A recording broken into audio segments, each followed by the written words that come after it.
नमस्कार, न्यूज़ 18 के digital platform पर आपका बहुत स्वागत है। मैं हूं आपके साथ अंशिका पाठक।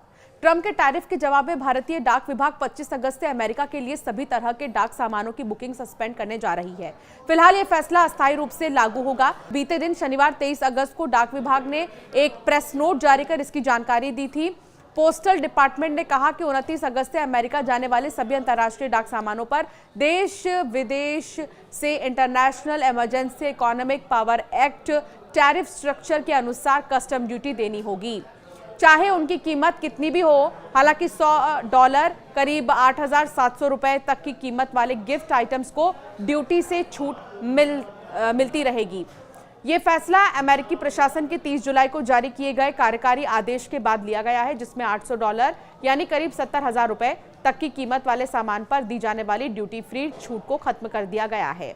नए आदेश के तहत इंटरनेशनल पोस्टल नेटवर्क के जरिए शिपमेंट पहुंचाने वाले ट्रांसपोर्ट कोरियर्स या कैरियर्स या अमेरिकी कस्टम और बॉर्डर प्रोटेक्शन की ओर से मंजूर किए गए सामानों को जमा करने और ड्यूटी वसूलने की जिम्मेदारी दी गई है।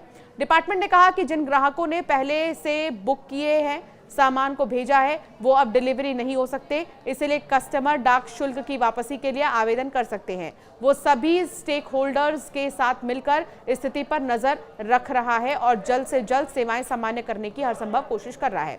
डाक सेवाओं का बंद होना उस समय हो रहा है जब भारत और अमेरिका के बीच बिजनेस टेंशन बढ़ गई है। हाल ही में अमेरिकी राष्ट्रपति डोनाल्ड ट्रंप ने भारत पर 25% एक्स्ट्रा टैरिफ लगाया, तो वहीं रूस से तेल खरीदने की वजह से 25% एक्स्ट्रा टैरिफ लगाकर अब ये 50% हो गया। इससे भारत पर टोटल अमेरिकी टैरिफ 50% है।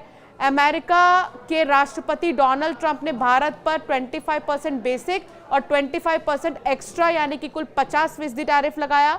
ट्रंप के इस टैरिफ वॉर की वजह से न सिर्फ भारत अमेरिका के संबंधों में दरार पड़ी है, बल्कि मौका मिल गया है। भारत की चीन से नजदीकियां बढ़ गई हैं। ट्रंप की धमकियों के कारण भारत और चीन के संबंधों में सुधार हुआ है और दोनों देश एक दूसरे के साथ पार्टनरशिप के लिए भी तैयार हैं। भारत और चीन की ये पार्टनरशिप अमेरिका के लिए सिरदर्द बन सकती है। एशिया में चीन के दबदबे को कम करने के लिए अमेरिका को भारत की सख्त जरूरत है, लेकिन अब ट्रंप के भारत के खिलाफ टैरिफ वॉर छेड़े जाने से अमेरिका के लिए एशिया में चीन के दबदबे को कम करना नामुमकिन सा हो गया है। भारत और चीन के हाथ मिलाने से अब अमेरिकी अर्थव्यवस्था को भी झटका लगेगा, लेकिन दूसरी तरफ ब्रिक्स देश भी टैरिफ के मामले में ट्रंप के खिलाफ हो गए हैं। ट्रंप शुरू से ही ब्रिक्स के खिलाफ रहे हैं क्योंकि वो इस संगठन को अमेरिकी डॉलर के लिए खतरा मानते हैं। ट्रंप के टैरिफ वॉर के खिलाफ ब्रिक्स देश एकजुट हो गए हैं और अब ये सभी देश एक दूसरे के साथ ट्रेड के लिए डॉलर की जगह अपनी खुद की करेंसी का इस्तेमाल करने पर जोर दे सकते हैं। इससे डॉलर कमजोर होगा और साथ ही अमेरिकी अर्थव्यवस्था भी। तो अब देखना होगा कि ट्रंप का अगला कदम क्या होगा भारत के इस बड़े कदम के बाद। आपका क्या मानना है, हमें जरूर कॉमेंट कर बताएं।